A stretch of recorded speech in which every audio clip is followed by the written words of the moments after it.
Hi all. Today I'm going to discuss about syllabus for BTech 2024 scheme KTU. First semester and second semester physics for physical science and life science group C and D. ഇവിടെ group C എന്ന് പറയുന്നത് mechanical engineering ഉണ്ടെങ്കിൽ അത് civil engineering, chemical engineering, automobile engineering. Group ഡിയിൽ പെടുന്നത് life science, അങ്ങനത്തെ extra കുറച്ച് സ്പെഷ്യലായിട്ടുള്ളതൊക്കെയാണ്. ഓക്കെ, കോഴ്സ് കോഡ് ഫിസിക്സിൻ്റെ course code GZPHD 121. Internal mark വരുന്നത് 40, എക്സ്റ്റേണൽ മാർക്ക് വരുന്നത് 60. ദെൻ ക്രെഡിറ്റ് 4 ആണ്. Exam hours 2 hours and 30 minutes. Course ടൈപ്പായിട്ട് തിയറി പ്ലസ് ലാബാണ്. അത് തിയറീൻ്റെ എക്സ്ട്രാ ലാബൊന്നുമില്ല, എക്സ്ട്രാ ലാബ് പേപ്പേഴ്സൊന്നുമില്ല. കെമിസ്ട്രി ഉള്ളതുപോലെ തന്നെ ഫിസിക്സിനും ഫിസിക്സിൻ്റെ കൂടെ തന്നെ തിയറീൻ്റെ കൂടെ തന്നെയാണ്, ആ അവേഴ്സിൽ തന്നെയാണ് ലാബ് വർക്ക് വരുന്നത്. ഇവിടെ ലാബ് അവേഴ്സ് വരുന്നത് 2 hours per week, 3 hours ലെക്ചറാണ്. Then course objectives. ഇവിടെ സിലബസ് 4 മൊഡ്യൂൾസാണ് ഉണ്ടാവുക. First laser and fibre optics, optical processes, absorption, spontaneous emission, stimulated emissions, principles of laser, conditions for sustainable laser, population inversion, pumping etcetera അങ്ങനെ വരുന്നുണ്ട്. ഇവിടെ നോക്കി മനസ്സിലാവാം. പിന്നെ സെക്കൻഡ് മൊഡ്യൂളായിട്ട് വരുന്നത് ഇൻ്റർഫറൻസ് ആൻഡ് ഡിഫ്രാക്ഷനാണ്. Introduction, principles of superposition, constructive and destructive interference, optical path, phase difference and path difference, Cousin law, reflective systems, conditions for constructive and destructive interference, colors in thin films, Newton's rings, determination of refractive index of transparent liquids and wavelength, Average measurement of thickness of thin sheets. ഇതൊക്കെ base ചെയ്തുകൊണ്ട് ഓരോ മൊഡ്യൂളും base ചെയ്തുകൊണ്ടാണ് നിങ്ങൾക്കുള്ള പ്രാക്ടിക്കലും ഉണ്ടാവുക. അപ്പോൾ theory നല്ലപോലെ പഠിക്കുക, എന്നെങ്കിൽ മാത്രമേ പ്രാക്ടിക്കൽസിന് ഒരു ഐഡിയ കിട്ടുള്ളൂ. Diffraction, types of diffraction, diffraction due to a single slit, diffraction grating, construction, grating equation, dispersive and resolving power, qualitative. Then third module, quantum mechanics, introduction, concept of uncertainty and conjugate observable, qualitative, uncertainty principle, statement only, application of uncertainty principle, absence of electron inside nucleus, natural line broadening, wave function properties, physical interruption, physical interpretation, formulation of time dependent and time independent Schrodinger equations, particle in one-dimensional box, derivation of energy, eigen values and normalized wave functions, quantum mechanical turning qualitative. ഇതാണ് മൂന്നാമത്തെ module. ഇത് കുറച്ചൊരു chemistry ആയിട്ട് related ആണ്. Then fourth, waves and echoes. Waves, transverse and longitudinal waves, concept of frequency, wavelength, time period, no derivation, transverse vibrations in a stretched string, derivation of velocity and frequency, loss of transverse vibration, acoustics, reverberation and echo reverberation, time and its significance, Sabin's formula for factors affecting acoustics of a building, ultrasonic piezoelectric oscillator, ultrasonic diffractometer, sonar, NDT, pulse, echo method, medical applications, ultrasound scanning, qualitative. ഇത്രയാണ് 4 മോഡ്യൂൾസിൽ പറയുന്നത്. Then അതിലെ internal mark ഇങ്ങനെയാണ് calculate ചെയ്യുക എന്നുള്ളതാണ്. Internal mark 40 ആണെന്ന് പറഞ്ഞു. Out of 100ലാണ് total. ഒരു പേപ്പർ ഔട്ട് ഓഫ് 100ലാണ് കൊടുക്കുക, ഏതൊരു പേപ്പറായാലും. അതിൽ 40 മാർക്ക് ഇവിടെ ഫിസിക്സിന് 40, പിന്നെ റിട്ടൺ എക്സാം ആയിട്ട് നമ്മൾ 60 ആണ് എഴുതിയെടുക്കേണ്ടത്.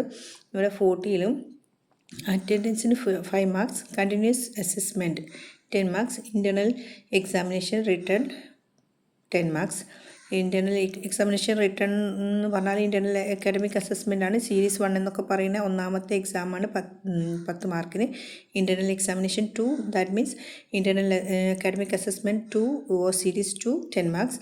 Then internal examination 3, third internal examination നമ്മൾ എടുക്കുന്നത് ലാബ് എക്സാമിനേഷനാണ്. ലാബ് തിയറീൻ്റെ കൂടെ തന്നെ ഈ ലാബ് അവേഴ്സൊക്കെ ഉണ്ടാവും. ആ ലാബ് അവേഴ്സിൽ പ്രാക്ടിക്കൽ ചെയ്തിട്ട് അതിനെ ബേസ് ചെയ്തുകൊണ്ട് ഒരു എക്സ്പെരിമെൻറ്റ് നമ്മൾ കോളേജ് ലെവലിൽ തന്നെ നടത്തുന്നുണ്ട്. ആ ഒരു എക്സാമും 5 മാർക്കിനാണ് ഉണ്ടാവുക. അതിൻ്റെ മാർക്ക് 5 മാർക്കിനാണ്. സ്പ്ലിറ്റപ്പ് ഒക്കെ പറഞ്ഞുതരാം. അങ്ങനെ ടോട്ടൽ 40 മാർക്സാണ് ഉണ്ടാവുന്നത്. ദെൻ എൻഡ് സെമസ്റ്റർ എക്സാമിനേഷൻ എന്ന് പറഞ്ഞാൽ നമ്മൾ കഴിഞ്ഞ S1 എഴുതുന്നത് പോലെ തന്നെയുള്ള 60 മാർക്കിൻ്റെ പാർട്ട് എയും പാർട്ട് ബി ആയിട്ടുള്ള ക്വസ്റ്റ്യൻസൊക്കെ ഉള്ള എക്സാമാണ്. അതിൽ പാർട്ട് എയിൽ 2 ക്വസ്റ്റ്യൻസ് ഫ്രം ഈച്ച് മൊഡ്യൂൾ, 4 മോഡ്യൂൾസാണ് ഉണ്ടാവുക എന്ന് നമുക്കറിയാം. ഈ 4 മോഡ്യൂളിൽ നിന്നും 2 questions from each module, then total of 8 questions. 4 മോഡ്യൂളിൽ നിന്ന് 2 ക്വസ്റ്റ്യൻ വെച്ച് 8 ക്വസ്റ്റ്യൻസ്, ഈച്ച് ക്യാരിങ് 3 മാർക്സ്. അത് നിങ്ങൾ എന്ത് തന്നെയാണെങ്കിലും കമ്പൽസറി ആയിട്ട് അറ്റൻഡ് ചെയ്യേണ്ട ക്വസ്റ്റ്യൻസാണ്. അവിടെ 8 × 3 = 24 മാർക്സ് അവിടെ സ്കോർ ചെയ്യാം. ദെൻ പാർട്ട് ബി എന്ന് പറഞ്ഞാൽ each questions carry 9 marks. 2 questions will be given from each module, out of each 1 question should be answered. അതായത് അവിടെ ഓപ്ഷൻ ഉണ്ടായിരിക്കും, A or B, options A or B ഉണ്ടായിരിക്കും. ഏതെങ്കിലും എയോ or ബിയോ നിങ്ങൾക്ക് attend ചെയ്യാം. അതിന് അറ്റൻഡ് ചെയ്യുന്നത് കംപ്ലീറ്റ് ആയത് ഫുള്ളായിട്ട് അറ്റൻഡ് ചെയ്തിരിക്കണം. അല്ലാതെ എന്ന് കുറച്ചു ബി പാർട്ടിൽ നിന്ന് കുറച്ചു അങ്ങനെ അറ്റൻഡ് ചെയ്താൽ ഫുൾ മാർക്ക് നിങ്ങൾക്ക് സ്കോർ ചെയ്യാൻ പറ്റില്ല. Each questions can have A maximum of 3 sub divisions. A, B, O, C വരെ ഉണ്ടാവാം. എ, ബി മാത്രമല്ല, എ, ബി ഓർ സി വരെ നിങ്ങൾക്ക് ക്യാരി ചെയ്യാം. 3 വെച്ചിട്ട് 9 മാർക്ക്. അവിടെ ടോട്ടൽ ഒരു ക്വസ്റ്റ്യന് നിങ്ങൾക്ക് ആൻസർ ചെയ്യാൻ പറ്റുന്നത് 9 മാർക്സാണ്. That means 4 × 9 = 36 marks. 36 + 24 60 മാർക്സാണ് അവിടെ സ്കോർ ചെയ്യാൻ പറ്റുന്നത്.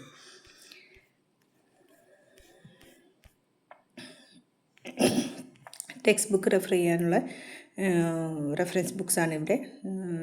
Text book of engineering physics, ഇത്രയും ചാന്ദൻ്റെ കമ്പനികളുണ്ട്. മാഗ്രോ ഹിൽ എഡ്യൂക്കേഷനുണ്ട്. ഒപ്റ്റിക്സിന് മാഗ്രോ ഹിൽ എഡ്യൂക്കേഷനുണ്ട്. പിന്നെ ഉള്ളത് ഇവിടെ ഓൾ പബ്ലിക്കേഷൻസ്, CET ഇറക്കിയൊരു ഓൾ പബ്ലിക്കേഷൻ്റെ ബുക്കുണ്ട്. അത് നല്ല ബുക്കായിട്ടാണ് കണ്ടിരിക്കുന്നത്. കംപ്ലീറ്റ്ലി നിങ്ങളുടെ സിലബസ് കവർ ചെയ്യുന്ന ഒരു ബുക്കാണ് ഓൾ പബ്ലിക്കേഷൻസിൻ്റെ. റെഫറൻസ് ബുക്ക് വരെ പറയുന്നുണ്ട്. പിന്നെ NPTEL സ്വയം വീഡിയോ ലിങ്ക്സ്. ഈ വീഡിയോ നമുക്ക് നോക്കിക്കഴിഞ്ഞാൽ ഇതിൽ കുറച്ചൊക്കെ ക്ലാസ്സൊക്കെ ഉണ്ടാവും. അത് ഇതിലും വേണമെങ്കിൽ റെഫർ ചെയ്ത് പഠിക്കാവുന്നതാണ്. ദെൻ ഇവിടെ കണ്ടിന്യൂസ് അസസ്മെൻറ്റിൽ 10 മാർക്ക് എങ്ങനെയാണെന്ന് പറയാം. അറ്റൻഡൻസിന് 5 മാർക്ക്, കണ്ടിന്യൂസ് അസസ്മെൻറ്റിന് 10 മാർക്ക് എന്നൊക്കെ പറഞ്ഞിട്ടുണ്ടായിരുന്നു. ആ ഒരു 10 മാർക്സ് എങ്ങനെയാണ് ഡിവൈഡ് ചെയ്തിരിക്കുന്നത്. ഒന്നാമത്തത് preparation and pre lab work. Lab വർക്കിനെ ബേസ് ചെയ്തുകൊണ്ടാണ് അവിടെ നിങ്ങൾ ലാബ് വർക്ക് എങ്ങനെയാണ് നിങ്ങൾ എക്സിക്യൂട്ട് ചെയ്യുന്നതെന്നൊക്കെ ഉള്ളത് 2 മാർക്കുണ്ട്. കണ്ടക്ട് ഓഫ് എക്സ്പെരിമെൻറ്റ്, എങ്ങനെ എക്സ്പെരിമെൻറ്റ് ഓരോ ദിവസവും നിങ്ങൾ ലാബ് അവേഴ്സിൽ ചെയ്യുന്നതിന് വെച്ചിട്ടാണ് ഈ 10 മാർക്ക്. കണ്ടിന്യൂസ് ആയിട്ട് ടീച്ചേഴ്സ് അസസ് ചെയ്തുകൊണ്ടിരിക്കുകയാണ്. അപ്പോൾ ഓരോ ലാബിലും നല്ലപോലെ പ്രോപ്പറായിട്ട് ചെയ്യാൻ നോക്കുക. ഓരോ ടൈമിലും ഓരോ ഹവേഴ്സിലും നിങ്ങളെ ഇങ്ങനെ വ്യൂ ചെയ്തുകൊണ്ടിരിക്കുകയാണ്. അതുകൊണ്ട് ലാബിൽ പോയിട്ട് കളിക്കാമെന്നൊന്നും വിചാരിക്കേണ്ട. നല്ലപോലെ എക്സ്പെരിമെൻ്റൊക്കെ കണ്ടക്ട് ചെയ്യാം. 2 മാർക്കുണ്ട്. സ്കിൽ, പിന്നെ lab reports, lab record keeping, റെക്കോർഡിനൊക്കെ അതിൻ്റേതായിട്ടുള്ള മാർക്കുണ്ട്, 3 മാർക്കുണ്ട്. പിന്നെ വൈവ് അവേഴ്സ് ഉണ്ട്, അതിന് 3 മാർക്കുണ്ട്. ദെൻ ഇങ്ങനെ അവിടെ 10 മാർക്കാണ് കൊടുക്കുന്നത്. 3 + 3 6 +2 +2 ടോട്ടൽ 10 മാർക്സ്. ദെൻ ലാസ്റ്റ് ഒരു എക്സാം നടത്തുന്നുണ്ടെന്ന് പറഞ്ഞല്ലോ. ഇൻറ്റേർണൽ എക്സാമിനേഷൻ 3 എന്ന് പറഞ്ഞിട്ട് ലാബ് എക്സാമിനേഷനാണ്. അവിടെ 5 മാർക്കാണുള്ളത്. ഇവിടെ procedure, preliminary work, conduct of experiment. നിങ്ങൾക്ക് ലോട്ട് എടുത്തിട്ട് നിങ്ങൾ തന്നെ ചെയ്യേണ്ട എക്സ്പെരിമെൻ്റാണ്. അപ്പോൾ അവിടെ പ്രൊസീജിയർ പ്രിലിമിനറി 2 മാർക്സ് ഉണ്ട്. റിസൾട്ട് കിട്ടുന്നതിന് 2 മാർക്സ് ഉണ്ട്. അവിടെ ഒരു വൈവ ഉണ്ട് 1 മാർക്സ്. അങ്ങനെ total of 5 marks. Here total internal mark 40 വരുന്നത് 2 സീരീസിൽ നിന്നും 10 മാർക്ക് വീതം. അത് ഒന്നുകിൽ 50 മാർക്കുള്ള സീരീസ് എക്സാം ആയിരിക്കും. അതിനെ കൺവേർട്ട് ചെയ്തുകൊണ്ട് 10 മാർക്കിലോട്ട് 10 മാർക്സിലോട്ട് ആക്കിയിട്ടാണ് വെയിറ്റേജ് 10 എടുത്തിട്ടാണ് നമ്മൾ ലാസ്റ്റ് ഇൻറ്റേർണൽ എക്സാമിന് കാൽക്കുലേറ്റ് ചെയ്യുന്നത്. ഒന്നാമത്തെ സീരീസ് എക്സാമിന് 10 മാർക്സ്, രണ്ടാമത്തെ സീരീസ് എക്സാമിന് 10 marks, total 20 marks. Then total attendance ഓരോ സബ്ജക്റ്റിന് വെച്ചിട്ട് 5 മാർക്സ്, 25. ദെൻ കണ്ടിന്യൂസ് ഇവാലുവേഷൻ, ലാബിനെ വെച്ചുകൊണ്ടുള്ള കണ്ടിന്യൂസ് ആയിട്ടുള്ള ഇവാലുവേഷൻ ഉണ്ട്. അവിടെ 10 മാർക്സ്, 35 മാർക്സ് പ്ലസ് ലാസ്റ്റ് ഒരു 5 മാർക്സ്. ലാബ് എക്സാമായിട്ട് നടത്തുന്നത് കോളേജ് ലെവലിൽ ഒരു എക്സാമായിട്ട് നടത്തുന്നുണ്ട്. അതിന് 5 മാർക്സ്. ടോട്ടൽ ഓഫ് 40 മാർക്സാണ് നിങ്ങൾക്ക് ഇൻറ്റേർണൽ മാർക്കായിട്ട് കിട്ടുന്നത്. അത് കോളേജിൽ നിന്ന് മാക്സിമം സ്കോർ ചെയ്യാൻ നോക്കുക. എന്നെങ്കിൽ ബാക്കി നിങ്ങൾ റിട്ടേൺ എക്സാം ആയിട്ട് എഴുതിയെടുക്കാം. 24 മാർക്സാണ് ഔട്ട് ഓഫ് 60ൽ നിങ്ങൾക്ക് 26 മാർക്സാണ് ഔട്ട് ഓഫ് 60ൽ കിട്ടേണ്ടത്. അത് മാക്സിമം ഇവിടെ ഇൻ്റർണൽ മാർക്ക് സ്കോർ ചെയ്യാം. അങ്ങനെയാണെങ്കിൽ നിങ്ങൾക്ക് റിട്ടേൺ എക്സാമിൽ ആ പാസ് മാർക്ക് വാങ്ങി വെച്ചാൽ പാസ്സായി എന്ന് നിങ്ങൾക്ക് പറയാം. അതല്ലാതെ കുറച്ച് നല്ല സ്കോർ വാങ്ങണമെങ്കിലും ഈ 40 മാർക്സ് ഫുൾ 40 മാർക്സ് ഉണ്ടെങ്കിൽ നമുക്കൊരു ധൈര്യമാണ്. അപ്പോൾ ബാക്കിയുള്ളത് വാങ്ങിയെടുത്താൽ മതിയല്ലോ, 60 മതിയല്ലോ എന്നുള്ളതിൽ. ഓക്കെ. പിന്നെ എക്സ്പെരിമെൻ്റ് ലിസ്റ്റ് എന്ന് പറയുന്നത് minimum 10 experiments. Optical fibre characteristics, measurement of numerical aperture, then determination of wavelength, measurement of wavelength of laser using determination of wavelength. ഇതിൽ ഏതെങ്കിലും ഇങ്ങനെ 10-15 ലിസ്റ്റ് തന്നിട്ടുണ്ട്.